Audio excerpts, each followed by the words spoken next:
Hi, welcome to another edition of Hand-Laid Tracks and 3D Printed Trains with Socrates.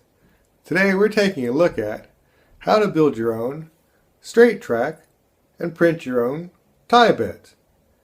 I came up with a simple jig to build your own straight tracks.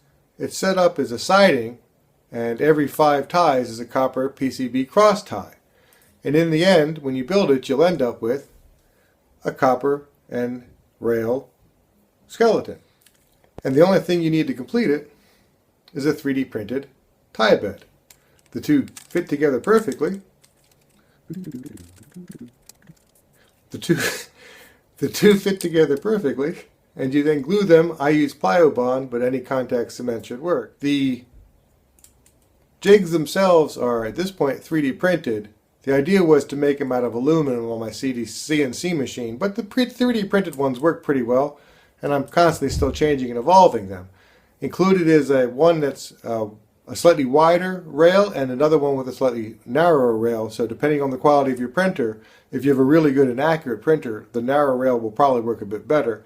Make sure you use some form of track gauge to make sure that the rails are in gauge. I use the set of 3 T gauges from Fast Tracks and also a standard gauge from the NR, I don't remember the acronym, but the Rail Association, an end gauge, an end scale gauge basically. And you solder the rails in carefully. Don't use too much heat because you will melt the 3D printed jig, assuming you make it out of normal plastic. Mine are just PLA. But the soldering gun is at 380 degrees centigrade and the plastic melts. Mine nozzles at 205 degrees and it melts lower than that. So the soldering iron tears it up if you get near it. But if you're quick and careful and use a narrow point, I have a Weller soldering iron which works extremely well, and I think it's a 0.8 millimeter tip. And if you're quick and definitely don't dwell very long, it works quite well. The hardest thing is to remove the piece from the jig. I use a very small flat screwdriver and wedge it into the circle size, and once you've got it underneath a couple of them, you could have push it under and it lifts it out fairly easily for the most part. The better your soldering speed, the less difficult it will be to remove it from the jig though. And if it's really stuck in there because you melted something, just take a knife, a little, normal hobby knife, and just cut away some of the plastic that might be covering it, and then you can get it out. And you might have to clean up the jig. And of course, worst case scenario, you just print yourself a new one. The tie beds themselves, I end up modifying the design to make the lengths I need, but you can just simply make it too long and cut off the ends. One of the ends. The way it's set up is that the ends are all standardized, so any 2 pieces fit together if you build it using the standardized ends that I have. So you can make a tie bed printout and then cut it as short as you need it, and cut 2 of them and join the ends. And as long as you have the proper standardized ends, it'll still work to combine any pieces together. So this is a way you can print yourself a jig, make some straight pieces, and make your own tracks. So you can see there's 2 basic jigs I have. This is the narrow one. I removed the added tie cutter because I never found it very useful, but if you don't have one whatsoever, you might find it useful. You just slip the ties into it to the bottom, and you can see that they're all the way in, nip them off to length. It has a little go no-go gauge on the top of it to make sure they're the right length. That took a lot of time to build. Never actually proved useful, but it's there on the wider of the 2 if you need it. So, but you can also download any one of the tie cutters I made for the turnouts. The number 2, 4, 6 turnouts all have something labeled S, which is short. The 2 shortest pieces of turnout ties are the same as the standard, so you can just print that out and just make 2 at a time. Now there's also full length. This fits my 300 millimeter CR10 bed. Have the shorter ones if you only have a 200 millimeter bed, so you can make the shorter ones as well, but they're basically the same, just how long they are. So this is the sped up version of my standard straight build. This is about 20 minutes altogether. This is about 5 times on normal speed. If once you've cut the ties out, that's a major task. The tie cutter is a huge benefit. That made my life so much easier. But once you've cut and gapped the ties, these were already gapped. This is the last of the pre-gapped ties that I bought from Fast Tracks. But you hit them with a quick file on the face so they get a little shine to them, and you slip them into the jig.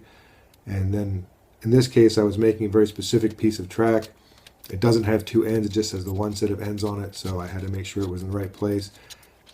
Trim the ends nice and flat with the file. I like to make a little bevel under the end so it fits the track joiner easier.